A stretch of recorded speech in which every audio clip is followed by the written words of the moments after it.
Hello everyone, welcome to Power Electronics lab number 6A. Today we are going to simulate a experiment on controlled half wave rectifier with resistive load. So here is my circuit diagram given to us.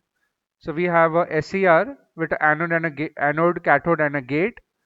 So gate control will be like we are applying a positive voltage across the gate with respect to cathode. We have a sinusoidal input Vm sin omega t and a load at the output, resistive load at the output RL. Now let us implement this circuit in LTspice directly. So here is my LTspice window. Here I'll go to the components and start typing SCR. So here is my SCR. I'll press Ctrl R to rotate the SCR as per the orientation. So my SCR is added onto the screen. Next, I will require a power supply. So I'll type voltage. I'll require two power supplies, one at the gate and one at the anode side. Okay. So here I have the power supplies ready with me and a register can be connected from here to here. Okay. Fine. Now I'll join them together with a wire. So here it is.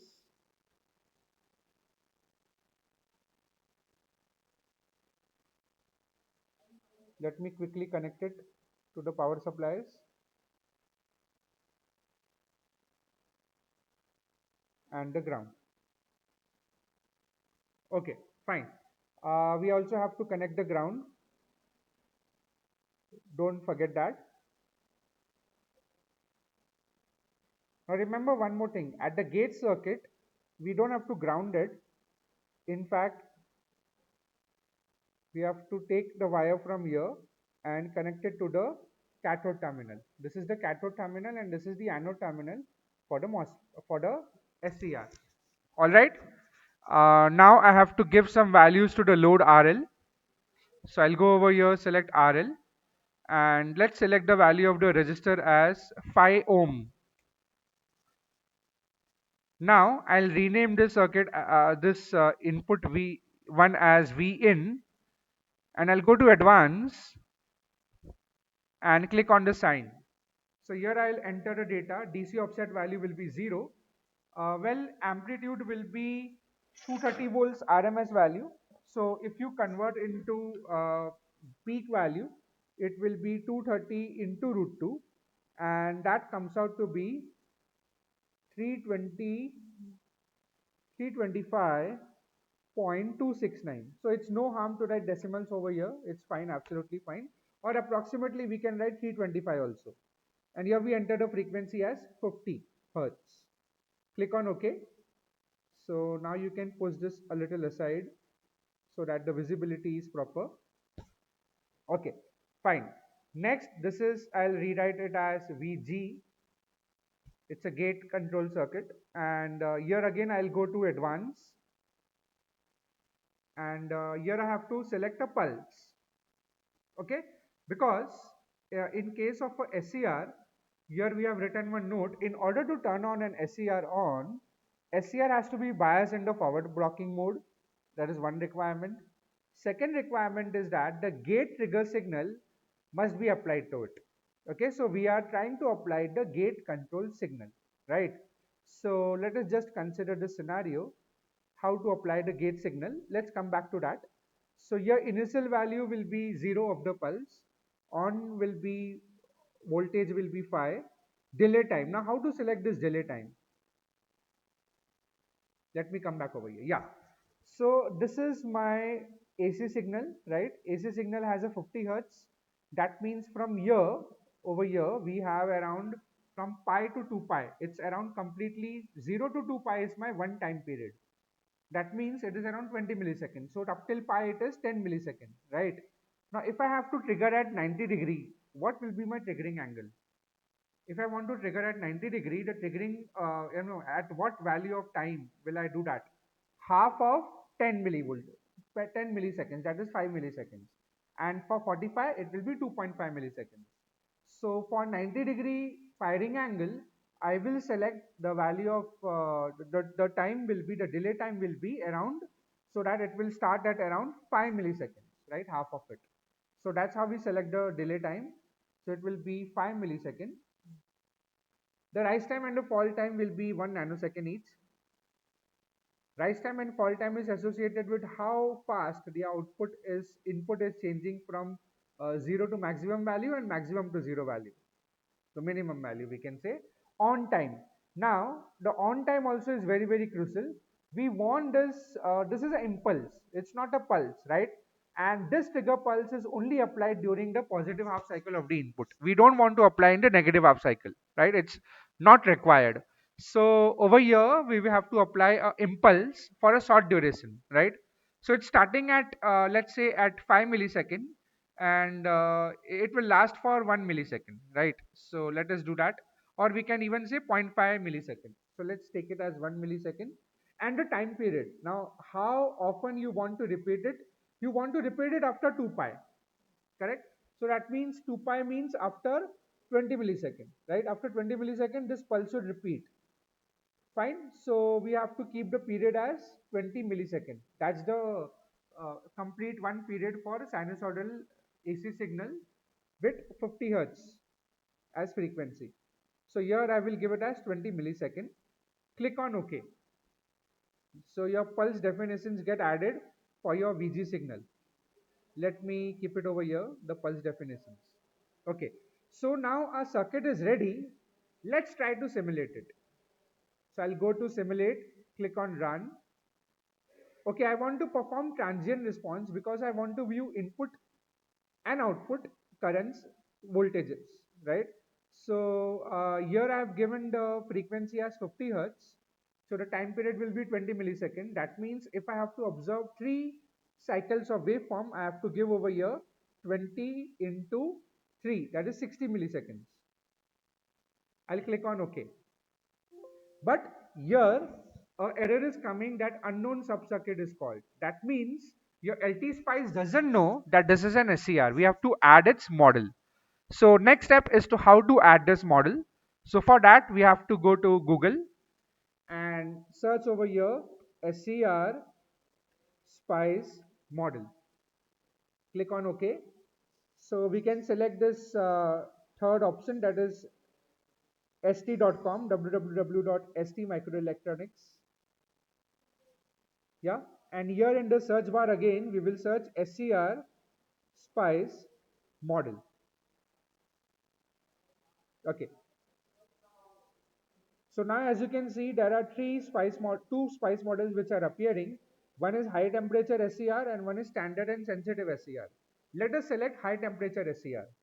So I'll click over here. It will download the model in form of a zip file. Let us open this zip file. Let me try to extract it over here. Yeah. So now what I have to do is I have to copy this part. I'll copy this folder. I'll click on right click and click on copy. And now I have to go to my computer C drive, go to your program files, search for LTspice, and then go to lib folder, library folder, and here you have to add the files. Okay. So here again I'll show it to you. We have to go to program files. Let us see if it is here. Yeah, I have to go to program files and then LTspice library, and here I will add paste that folder. Yeah, so the folder got pasted. Now I will right click on this folder, go to properties and select the location of the folder. Let me open it, sorry. So let me go inside this folder. Again, I'll go inside this folder. I guess it has opened twice. So here, let me paste it again. That's created 2 copies inside. So let me delete one. Yeah.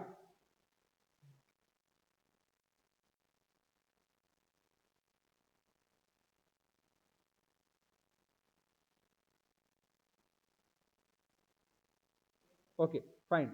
So we have copied that folder now. Now we'll go inside. So here you see st high temperature ser.lib. So you have to click on here, right click on this, go to properties and select this location. You just copy paste this location. I have done that. Now go back to LTspice, right click over here, go to draft, then go to spice directive. I'll have added a statement .inc that will be that dot include. .inc means dot include, and I'll paste that part over here. Okay, so the part is added now, but the library file is not selected, only the folder is selected. So to select the library.lib file, you have to go over here. Let me try to rename it, but I'll not rename it, I'll copy this name. So I've copied that name. I'll go back to LTspice again, right click over here, and I'll put a backslash over here and add that name. Now your file is got added, right? So we have included the part of the library file, ser library file. Okay. So now what we need to do is, again I'll go over here. We will open a new Word document. Let's try to do that. Let's open a Word document.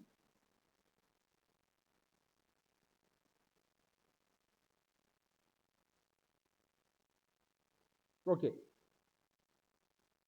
Yeah. So in this Word document, I'll try to open that library folder. So I'll click on open. Then go to C drive, program files, LTC, LTspice, library, and this folder I'll try to open, and this file .lib file I'll try to open it. I'll click on OK. So as you can see, it has copied the library file onto the Word document.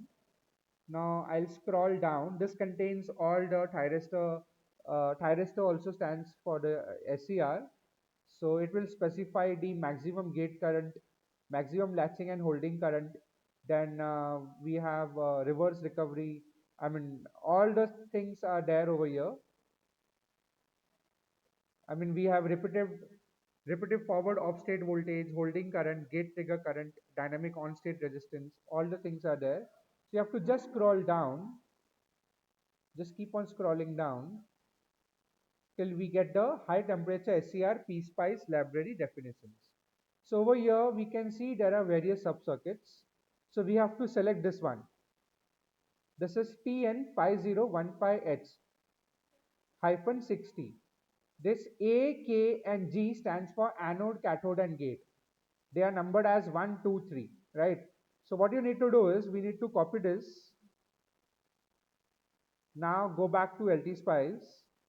Right click on the SCR symbol, and wherever you have written SCR, just add that number which you have added. Okay, I can orient it properly. Yeah, so I have loaded the SCR model for the circuit, right? Now one last thing is that we have to check the netlist once, the symbol netlist. So it is A is 1, K is 2 and G is 3, that is anode, cathode and gate. Let us check it out. So I'll right click over here, open the symbol. So this is my anode, this is 1, correct. This is my cathode, this is 2, which is also correct. And this is my gate, which is 3. So the symbol is properly oriented. Now we can close this. And now if you simulate this, click on simulate and run, it will simulate. Okay, you get a blank screen with x-axis as 0 to 60. And now we are ready to plot. Before plotting, we'll label this nodes, label this wires as this is anode for capital A, this will be cathode and this will be gate.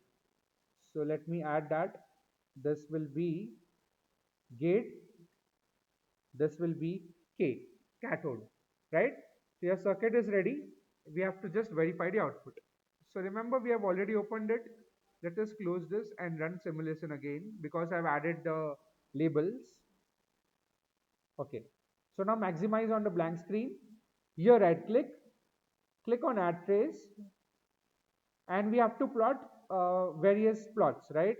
So let us first plot V of A, which is nothing but V in. So as you can see, V in peak value will be around 325 and the negative peak will be around minus 325. Okay, and it has 3 cycles as we have decided. Now we can right click on add plane plot. So we can add 3 4 plane plots and keep it ready. Okay, let me push this over here, right? So now I have to add V of K. So V of K is nothing but my output. So I'll plot over here, right click, add trace, V of K. Yeah. So as you can see, a V of K is added. So this blue color waveform is my output and the black one is my input. I can merge them together also. They easily fit in. Fine.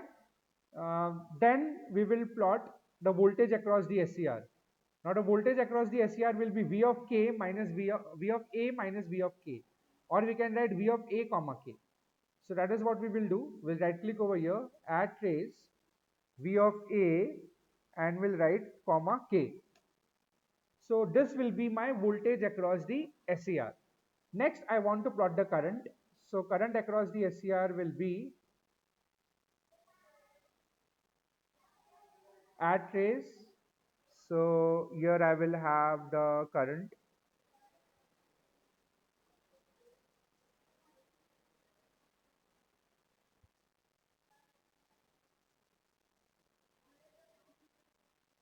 Okay, so this is my current flowing through the load. And finally, I also want to view the gate circuit, right? I also want to view the gate voltage which I have applied. So I'll apply Vg with respect to K, right? So that will be right click over here, add trace, V of G comma K, because it's gate voltage with respect to cathode. I'll click on OK. So this is my gate pulse which I've applied.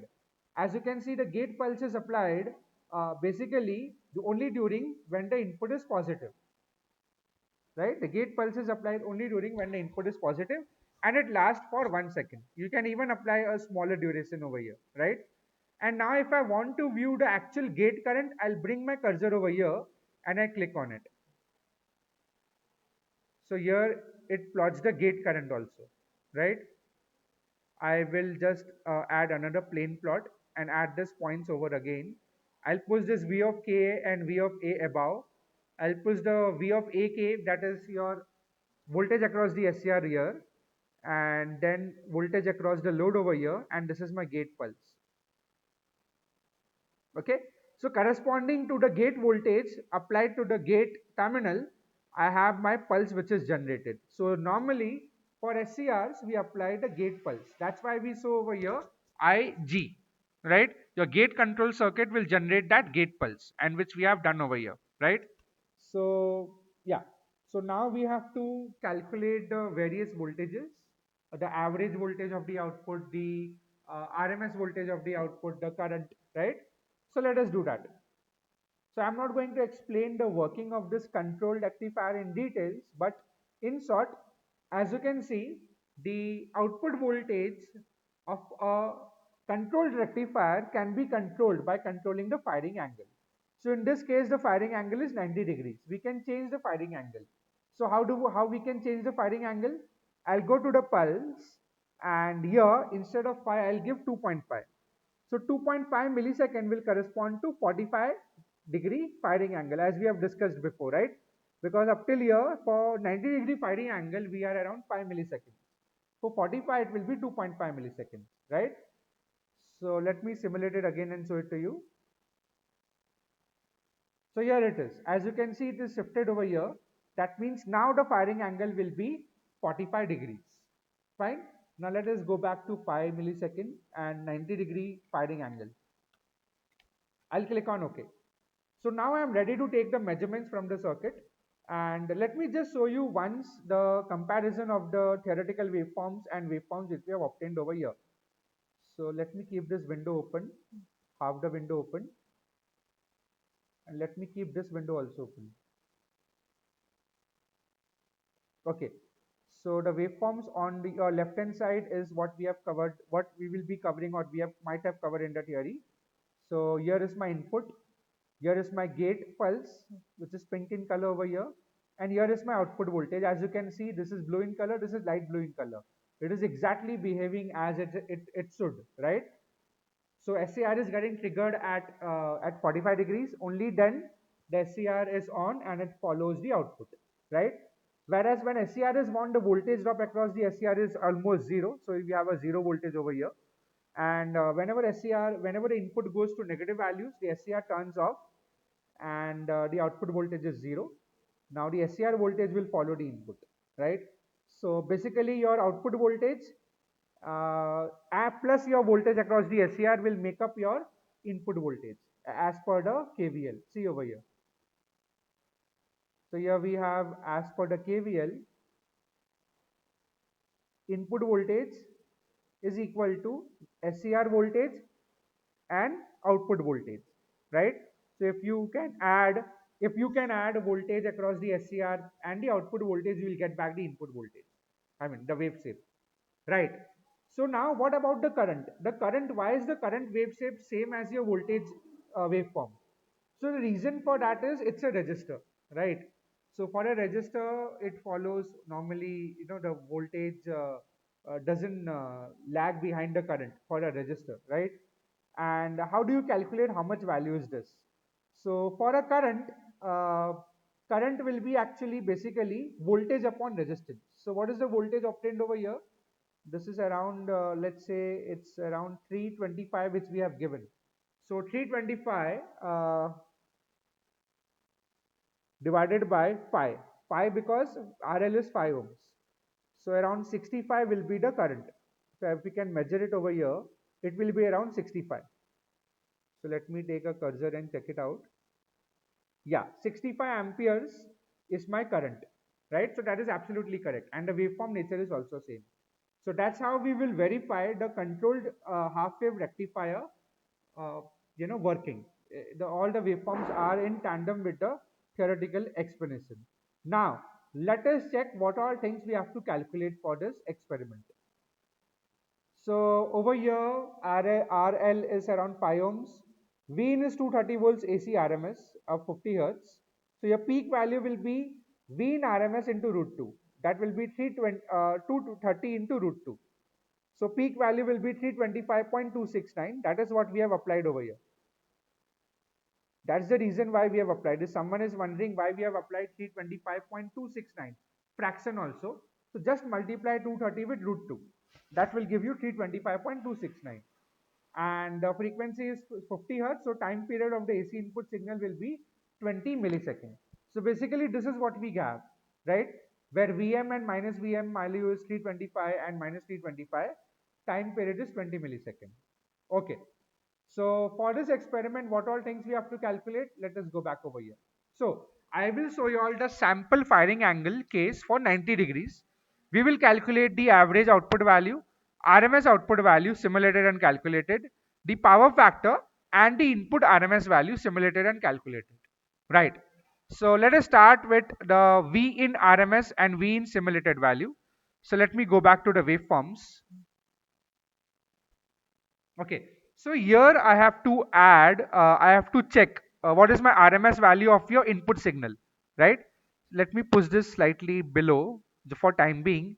So this is my AC input signal, right? Because V of A is nothing but V in. So for this AC input signal, what is the average value of this AC input signal, sinusoidal signal? Yes, correct, it's 0, right? Because for a pure AC signal, the average value is 0. What is the RMS value? Is RMS value 0? No. So to check the RMS value waveform, what we need to do is click over here and press Control and left click. Okay, again I let you know. We have to click on this label, press Control button, and then press left click. It will give you the average value of that waveform. So as you can see, the RMS value of the input is 230.01, and that is what we have, right? So it is RMS value, V in RMS will be around 230.01 volt. So here, when I simulated, I was getting around 229.9 volt, but it's fine. Here it's coming out to be 230.01. So it's close to 230 only, right? And the average value of the waveform is almost zero. It's 10.28 millivolt, right? That is as good as zero. So again, average value of the AC signal is zero, pure AC signal, and RMS value is around 230 volts. So here we have written it. And how we got it by calculated? Calculated is directly what we have, right? If you divide 325 point, yeah, what I'm saying is if you divide this number 325.269 by root 2, it will give you the RMS value. So we have written it as 230 volts, and that's how it is. Okay. Now, let us check the average output value for a half wave controlled rectifier. Let us check the simulated value. I have done the simulations prior, so my readings might slightly differ. Okay, so now I'll again put this back output waveform over here. Now I have to check the output waveform. This is my V of k, right? V of k is my output voltage. So for the output voltage, I have to measure the average value. So again, I'll select this, control, left click. So this will give me the RMS value and the, okay. So what has happened is, we are checking for 90 degree, right? So we have to simulate also for 90 degree, because what I was checking was for 45 degree. So now it will come correct. Yeah. And now if I right click over, I'll select this, control and left click. So it will give me the RMS value. So average value over here is coming out to be, as you can see, 51.477. Yeah, that's what I've written in red color over here, right? We'll soon verify by calculation how close it is. And RMS value of the output voltage is 114.42 volts. As you can see, 114.42 volts, right? So this is how you can check the value of average and RMS value of your output waveforms. Let me close this. Now let me go back over here and cross check whether these values are correct by calculation. So the output voltage formula, output average voltage is given by, for a half wave controlled rectifier with a resistive load, is given by the formula Vm by 2 pi into 1 plus cos alpha, right? Where alpha is the firing angle. Now Vm is 325.269 divided by 2 pi into 1 plus cos 90, because remember alpha is 90 degrees. So cos 90 is 0. So here you will have, the answer is 51.768 volt. So here it is. So as you can see, by in comparison to the simulated value, the calculated value is quite close. Simulated it is 51.477, and by calculation it is 51.768 volt. Okay, let us check the calculation for the power factor now. Let us check power factor, right? So power factor, earlier we have derived, it's related to V output RMS upon V input RMS. Now we have the simulated value of V output RMS. Its value is 114.99, and sorry, for the calculated value I guess they have written. So for calculation it is around 100 and I think these are simulated values, and nevertheless, it's okay. Divided by V in RMS. Now V in RMS is 229.9. That's fine. We could have taken over here 114.42. So 114.42 divided by 229.9. So we are getting over here. Actually, it should be, here this number might change. This number will be 0.497. Okay, I made a mistake over here. Instead of V out calculated, I should have added over here V out simulated, right? So here it will be, there is a correction over here. Instead of 0.5002, in our case we are getting around 0.497. That is quite close, right? So instead of simulated value 0.5002, it will be 0.497. That's quite close, right? So instead of this, okay, this number will be there. Then power factor calculated, we have the formula So formula is square root of half minus alpha divided by 2 pi plus 2 cos plus sine 2 alpha divided by 4 pi. So we can refer the previous lecture video for this derivation. Here remember one thing, alpha is in radians, right? Whenever it is alone, and whenever it is if it's sine, it will be in degrees. Okay. So we have a small little relation between conversion from degree to radians. It is 1 degree into 1 degrees will be around 0.017453 radians, right?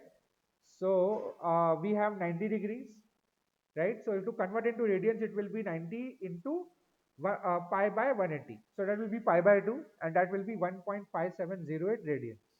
And 2 alpha will be sine 2 alpha will be sine of 180, which will be 0, right? So we substitute the values over here. Square root of half minus alpha is 1.5708 divided by 2 pi, that comes out to be 0.25 plus 0. So that comes out to be around 0.5. So power factor is coming by calculation as 0.5, and by simulation is coming out to be 0.497, right? So in this way you have to complete this table for firing angle of 45 degrees and firing angle of 135 degrees. So that will be your work. Okay. So overall our values are coming in consistent. Now also we are yet to calculate the value of V out RMS, right? So V out RMS formula is this. It's Vm by 2 into square root of 1 minus alpha upon pi plus sine 2 pi divided by 2 pi. So Vm is peak value, which is 325.269 divided by 2 into square root of 1 minus alpha we have calculated in radians, it's 1.5708 divided by pi. Remember pi. Here, earlier it was 2 pi, here it is pi. So that will be around 0.5, and sine 2 alpha is 0 because sine 90 will be sine of 180 will be 0, right? So after calculation you will get this value as 114.999. So a calculated value of V out RMS is coming out to be 114.99, whereas simulated value was 114.42 volt. So please complete this table for your experiment, and complete all the readings for the both the firing angles 45 and 135. Don't include 90 degrees firing angle because those readings are already available over here, right? So yeah, we have come to the end of experiment. So I'll revise what we have did. Uh, Let me put this in full screen. So we have first simulated this. I mean, we have must made a schematic of SCR. This is, let me add the title. It is controlled half wave. I can write half wave controlled rectifier with R load. So we have simulated made the schematic of half wave controlled rectifier with resistive load, right? The gate control circuit was like we have applied a positive voltage external pulse we have applied over here with respect to cathode, and we have applied the RMS value 230 at the input, which converts into peak value of 325, and then we added the model of the SCR. We have downloaded it, and then we have added the part and written the name of the SCR transistor and checked the netlist. If everything is okay, simulate the circuit, and we have observed various waveforms.